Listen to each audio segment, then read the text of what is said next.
So that sort of, may help open up these positions in terms of organizing and seeing things. But I want you to be aware, like I said before, you're talking about two different things. So any sort of harmonic application, like that's a musical thing, it has nothing to do with guitar. It could technically exist in any of the positions, or even other ways of playing stuff that are, not caged. You want to be aware of that, right? Hey everyone, hope you're doing good. So originally, all I was really interested in sharing today was just to show you guys this Charlie Parker lick that I like, and I'm sure some of you will definitely be able to recognize as like a classic sound or phrase of his. It's very signature. But more specifically, I really wanted to demonstrate how exactly I approach getting a phrase like this onto the guitar, and what I literally do in my own practice to achieve this. And I thought that this bird lick was actually a great example to share for this type of thing. So there's a PDF that's available that has everything that I show you in the demonstration today, all like positions and fingerings and all that with tabs and notation. This is a particular thing where I might say that the tabs are more educational than notation, because this is a guitar specific, right? But it's there if you want to check it out. It'll be available on my Patreon for purchase. You can also become a contributor to Patreon, where you'll get all the PDFs on this channel for only $5 a month. So it's great if you want to support me. If you enjoy the video, give it a like, subscribe, do all that, and thanks for checking it out, and hit me up with any other inquiries. And real quick, not to be annoying with the salesmanship, but I just wanted to add that if you really want to support me and you like what I do, becoming a contributor to Patreon really is the best overall thing that you could do in terms of value and what you'll get for your money. Even the PDF that goes along with this video in particular, I'm charging more for that alone than 1 month's Patreon, just because I legitimately put a lot of work and time into making this one. It's tedious, it takes longer, right? So it's really a no-brainer. And, this channel isn't monetized. They've been putting commercials on this channel since episode 1, but I don't get anything for it. So, if you really want to support the creator, that's really, the best valuable thing you can do, right? I also have a virtual tip jar. If you just want to do that, the link is in the description. But again, I appreciate that you're checking out the videos, and I hope you enjoy. Right? So, while what I just said is still exactly what I intend to, do and show you here in a second, I really think that, this particular subject or demonstration in a more general way can perhaps, possibly help some of you grow your total understanding of how the guitar works and how you can confidently proceed towards mastering the fretboard, whatever that means, and how you can just overall feel more certain with what you're doing as far as your approach, and not worrying as much, if at all, about whether or not your approach is valid, or if there's still anything that you're still missing that's, significant in your music education that you may not have learned yet.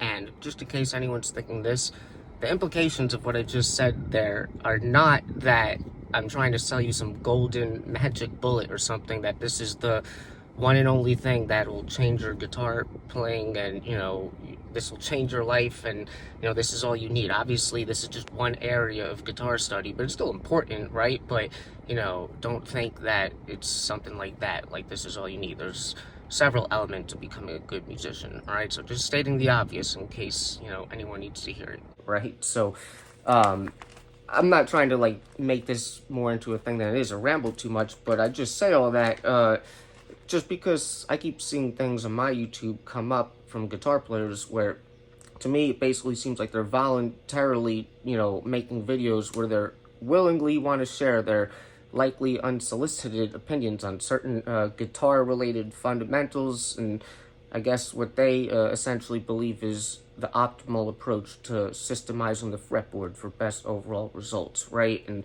like I said, I don't want to bore you. I really want to let the demonstration and the original idea, speak for itself. But, what I'm really referring to in this, case, this type of stuff, is stuff like the legitimacy of the cage system on the guitar, the significance of scales and how they relate specifically to guitar and improvisation, and if they even possess any objective kind of importance at all. And, consideration for things like fingerings, positions, shapes, and what is actually considered like the best and or right stuff to use. You know, so, and another thing, you know, that can kind of go in this whole topic is, you know, sometimes I hear a lot of guitar players talking about how learning the guitar compared to learning something like the piano, for instance, since it's another harmonic instrument, you know, they kind of think that it's harder and has all this other stuff to deal with, and therefore demands more like you know, of a process in terms of optimization to make it all like work, right? I don't really agree with that. I think all instruments have their advantages and their disadvantages, but as a guitar player, I think the advantages of playing guitar or a stringed instrument for this type of thing, I think they're way better, right? But that's just my opinion. But like I said, I want to, you know, get into it now, not really let it, you know, linger. So, basically, I've talked about this type of thing that you're going to see in a bunch of older videos. I'll put up them on the screen probably now. I've shown you this before, but really what I'm going to do as a practice is I'm going to show you this Charlie Parker lick, and I'm going to show you how I work on it from what I would consider to be like a body perspective or like a technical perspective, where the primary objective is, can I be clear about what the idea is, and can I just play it on the guitar? I'm still going to talk about application today, but I wouldn't really consider like this work as much of like the actual work to help me with that in terms of like, can I apply something to a real situation like quickly and correctly in the moment when I'm really playing, right? So this is, you know, like I've said, I've talked about this before, but all right, let's get into it. All right, so here's the lick. All right, it was originally over this chord. I'm sure you'll recognize this Charlie Parker sound, right? Okay, very classic bird lick. Now, before we do talk about, you know, practicing on the guitar, I usually will still give you some sort of analysis or context so you know where we're coming from, all right? So, originally where I got this from, this is over a D flat 7 chord, all right? And he's playing it as an 8th note subdivision, and he's coming in on beat 2. It's basically like a 2-bar pattern. So it'd be like 1, 2, and 3, and 4, and 1, and 2, and 3, right? So it ends on the downbeat of 3 of the 2nd bar, right? Notice how shitty that last repetition of the phrase when I played it there sounded, right? And to me, it's because, you know, the way that I'm kind of playing it, I'm sort of swinging the 8th notes with that sort of dogmatic 8th note and triplet inflection, right? And sometimes that's what 8th notes are inevitably when they're being swung, but it's not, you know, every time. And Charlie Parker's the one that really smoothed out the phrasing of the 8th notes anyway, right? But look at what that sounds like slowed down. It really loses the intention of the phrase. So, you know, no matter what helpful things you might learn, you know, you always want to use your ears and listen to how things are sounding, as obvious as that sounds, all right? All right, so that's the lick. Now, just some things, because, you know, this original position where I'm playing it right now, I'm going to talk about this in a second. It's not what I would consider to be like a root position, at least if your root's on the low E string for like a D flat 7 sound, because that's over here, right? And I'm playing it over here. It's still the right scale and all that. We're about to talk about it, but I'm just pointing that out, all right? That this is the context that I'm originally learning it over, or seeing this working over, right? And if you look at those notes, basically that's the 2 or the 9, the 3, the 4, the 5, the 6, what is this, the root, yeah, and then the 3rd, here's the 2nd or 9 again. Now this is like that chromatic neighbor tone or whatever, back to this, and then 5th, right? I'm pointing this out because this is Charlie Parker we're talking about here, right? And not only that, but the rhythm, where it's phrased, where it's placed, it's on beat 2. It goes from the downbeat of 2 to the downbeat of 3 of the next bar. 1, right? But the rhythm is still just 8th notes straight through. It's not even syncopated. There's nothing like interesting rhythmically happening. And as far as the harmony or arpeggios or scales or chromatics, literally like starting on this note, like that's all scalar. Here's a 3rd, and there's a third, right? And then from there, right? It's not even a real enclosure. It doesn't matter. It's like the chromatic. This is literally the only chromatic in the whole thing, right? And then it goes up a fourth there, all right? That's the context. That's what the original idea is, right? I'm pointing that out because, like I said, you know, I always say this, it's about the phrase, right? People always like to isolate these little concepts that are fine. It's good to be aware and learn these things, but I think sometimes people, you know, if you're learning that type of stuff online, they can sort of like misunderstand it, and it'll cause them to, like, when they go to improvise, like their head might go to a place of like, oh, let me use an enclosure because like that's a thing that happens in jazz. But I don't really think that's a optimal sort of way to be thinking about things when you're actually playing, even if that stuff is happening online. All right, so tangent over. All right, so now how do I practice this? This is really what the video is about. And, you know, sort of what you can think of in terms of all that stuff I was rambling about before, and like caged and scales and whatnot on the guitar, right? So, to me, on the guitar, like this position, because D flat 7, I'm seeing it over D flat 7, but what is that diatonic to? It's G flat major, right? So, as a major scale on the guitar, if I think of like the caged positions or the 5 positions on the guitar, as a major scale, we would be dealing with the 5 positions of G flat major, but it's the same 5 shapes, right? So this one, you know, it doesn't matter about like G shape, A shape, C. I like that stuff. There's a way of seeing it. One thing I will give you, and I've said this before in other videos, to me, like, one of the most significant things that the cage system can like give you or define for you is like, it gives you 5 ways of perceiving the fretboard in relationship to a root and how you might deal with the guitar, all right? So, like, the C way of dealing with things, whether it's actually the C shape of the scale or whatever, or if it's a different mode of the scale, that doesn't matter. To me, what you're dealing with is the root is on the A string and things are behind, all right? That's what's going on with the C shape. Even in, like, the C shape of C major, here's my root note, right? A string, and I'm dealing with things, you know, behind it, right? The A shape is the opposite. The root is on the A string and things are in front. So, like, for C major, like, that's the A shape. As a root, like, as a mode, you might call this, like, G mixolydian, which is still C major, but that's the C shape. Root on this A string, things in front.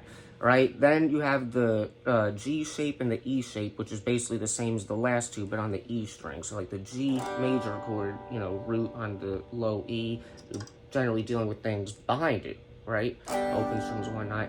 Then the E shape, root on the E string again, you're dealing with things in front. And then the D shape is when you have, like, you know, the D chord, basically root on the D string and dealing with things in front of it. And there's no shape where your root is on the D string and you're dealing with things behind, because that's looks like the F chord, but this is the same thing as the E shape. I've talked about all this before. This is just guitar fundamental stuff, but, you know, comment or hit me up if, you know, you're, you know, not sure or want to learn, whatever. All right, so those are the 5 ways of basically dealing with the guitar, right? So when I originally learned those 5 shapes, like, I still have spillover even from the 7 position system, where I kind of like to label them, and still, like, as a modal shape, because I like to know, even though these 5 shapes can be any of the modes that they relate to, I like to know, like, what is, like, sort of the root position sound, or how I'm, like, using that mode, right? So this shape, it's diatonic to G flat major or D flat 7. It's like the Locrian shape, like F Locrian in this case. Sorry. Right? That's literally the shape. And the line fits perfectly within there, right?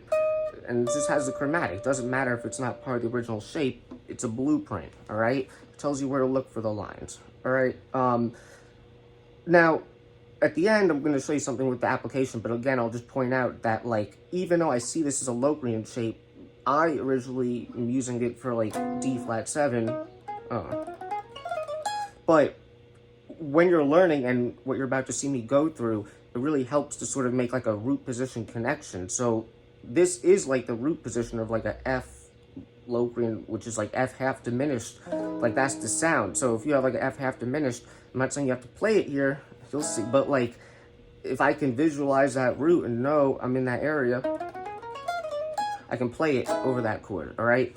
So we're going to take it through the positions and see what's viable. Again, I've talked about all this in those other episodes, but it's that, and this is just as important. The idea of taking the figure and moving it down, right? So if I'm doing this, you know, here, then I move it down.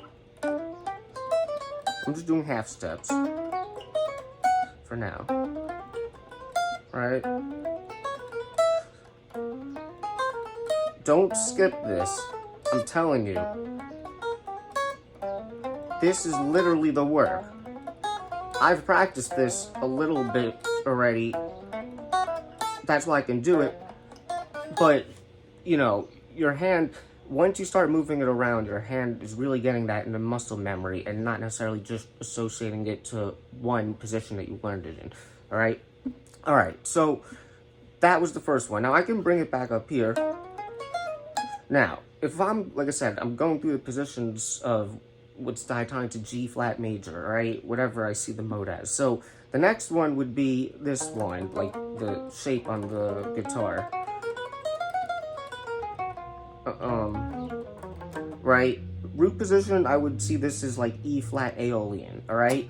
But a lot of times I see this kind of like the A shape I was saying before. If I'm dealing with like a minor chord, in this case like a 2 chord, 2 minor, when my root, if I see it on the A string, that's like what this shape is a lot to me, and I'm dealing with the guitar this way, all right? So in this position, you kind of have 2 octaves available. So in this original position, right now, right? Sorry. Okay, now with this octave, this is the same octave as the last one. Again, like, I support, like, the Kate system, but it's not a big deal. There's nothing like that, you know, significant about it. It's just a blueprint, and it tells you where to look. I may never even use this, and, you know, the fact that, where is it,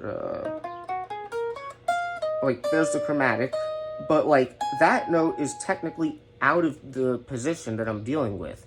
Does it mean that it's not cage? I don't know. Like, it doesn't matter. It's like, it's just telling you where things are.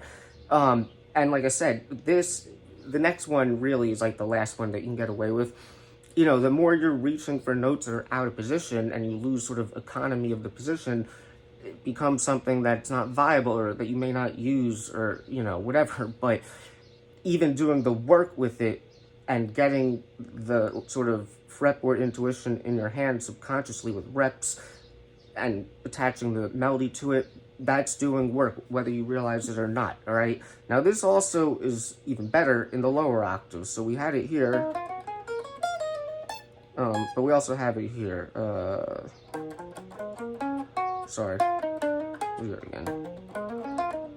Right? And it tells me how to finger it so I can stay in position. Even though I'm starting on the root of what would be like Aeolian as a mode, I can play that. Again, I like to use this where I'm thinking about my 2 minor chord on the A string. So if I can visualize that, and I know that this is starting on the 5th of that chord, like, so it's basically the fret below, that helps me remember, like, the application.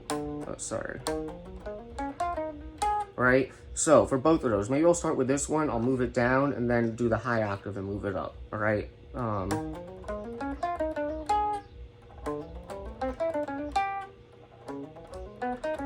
go in whole steps just to go faster, because whole steps are good too.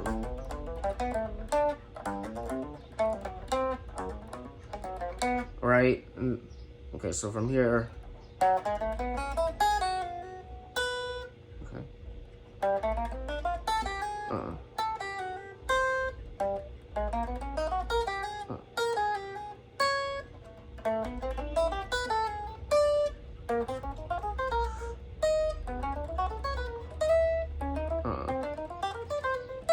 Sorry, see? But that's why you do the work.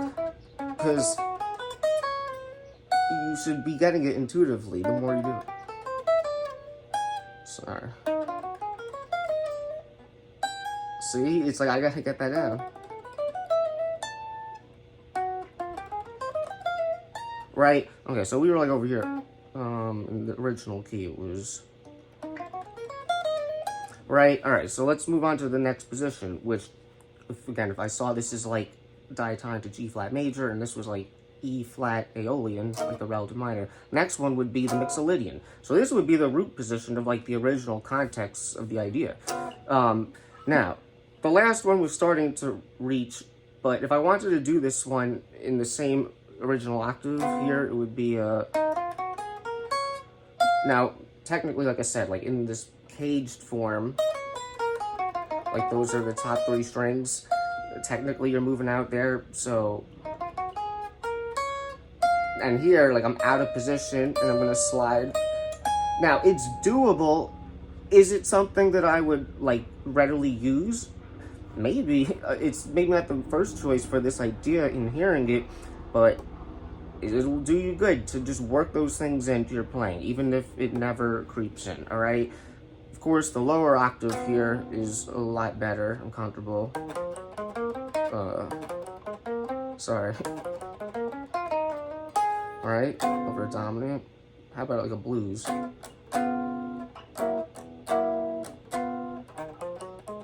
Sorry. This is the process, this is the practice, so you get it.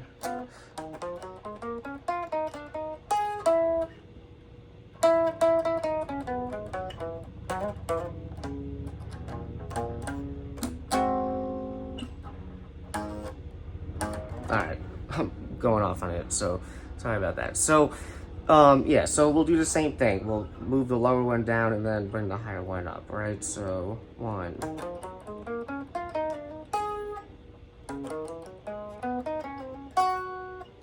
So whole steps. This.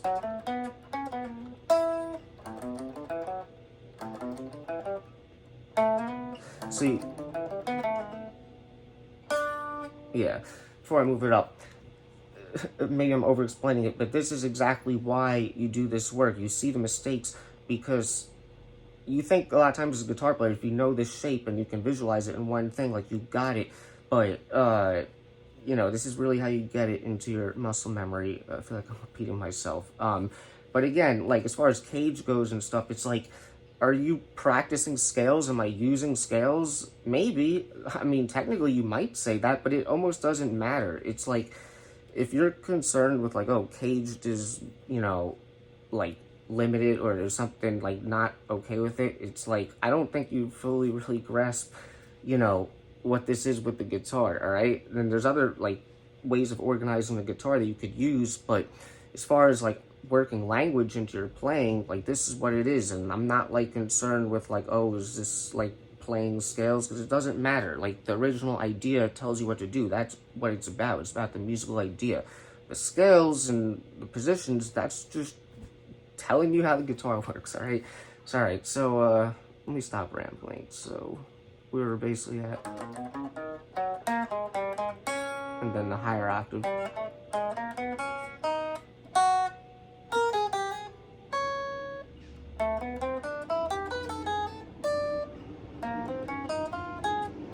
It's funny how I'm getting the higher octave better.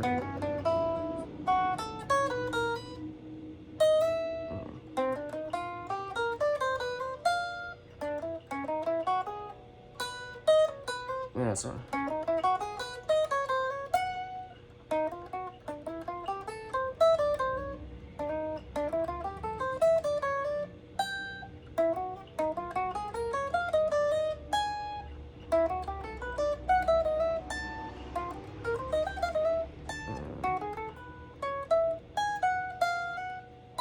Alright, okay.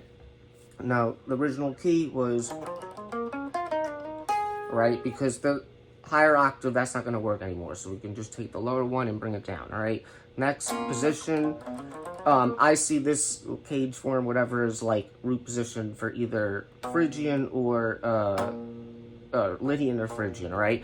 The two places where you have the half steps in the major scale between the 7th and the root, and 7 and 1 and 3 and 4, those are the positions, like if you were to label these like modally, that it's like 2 in 1. So like in Caged or whatever, like the Phrygian and the Lydian like is a root position modal shape. I lumped those together, and same thing with the first one we did, which would be Ionian or the major scale and Locrian. All right, so you know, if I'm visualizing a Lydian thing, right, or anything else, right? So let's bring it up here.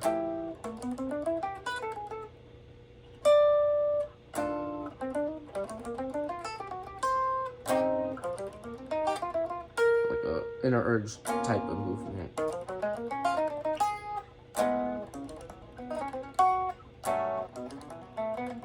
Alright. Okay, so the original key was over here. Alright, I think we got one more position. This would be like your root position Dorian. And just like before, we visualize a 2 chord, we know it starts on the 5th. So here, if I'm in root position for the, like the Dorian shape, it's sloppy, it would be here. Right? And people obviously love playing in Dorian. Just because you're using this shape, that doesn't mean you're playing in Dorian, or that you're not in Dorian with any other shapes. But again, like if you think Dorian, guitar players, this is where you're getting to go first. So it's good, like you know the shape, but here's an actual idea. Right? Even this is the chromatic note, you know, it's out of position, but again, like the fingering tells you what to do. Even if this is the, you know, fundamental fingering for Dorian, because of the context, already got the pinky there anyway, right? Shows you stuff that, you know, is obvious as it seems. If you don't actually study music, it'd be a lot harder to, like, you know, discover musical ideas that are real like that, right?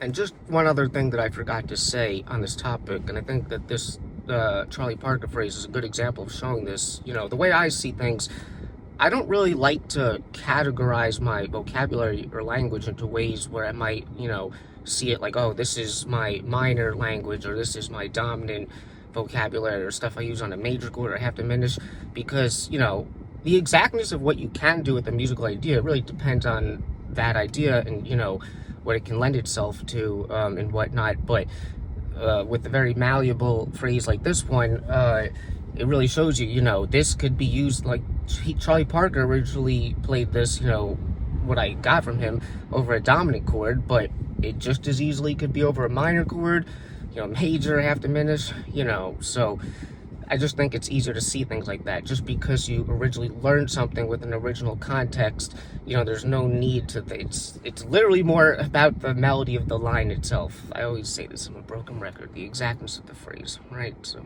hopefully that helps someone. This is the last one, so we can maybe just move it up, or, you know,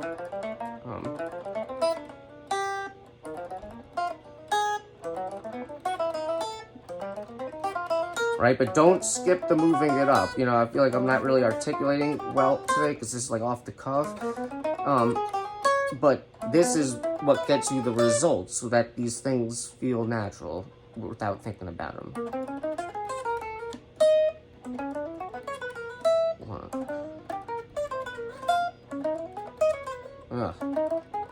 See what happens when you rush it?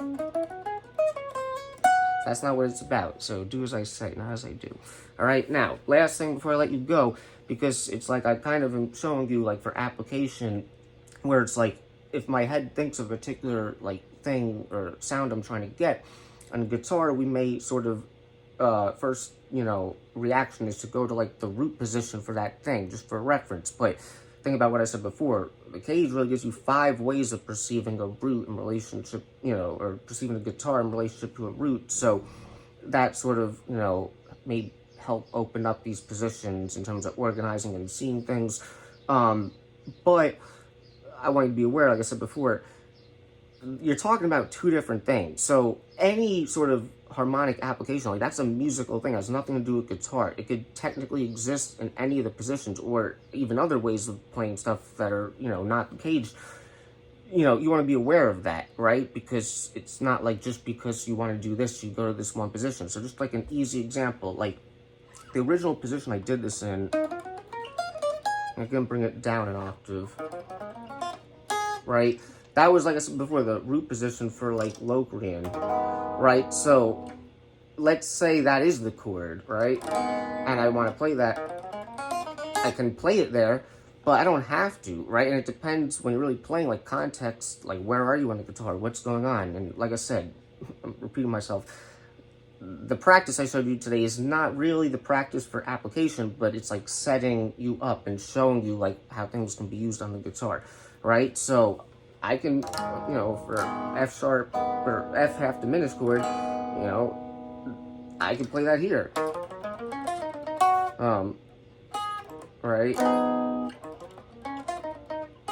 right? And if I have like a minor 2-5-1 in the key of E flat minor, you know, how about,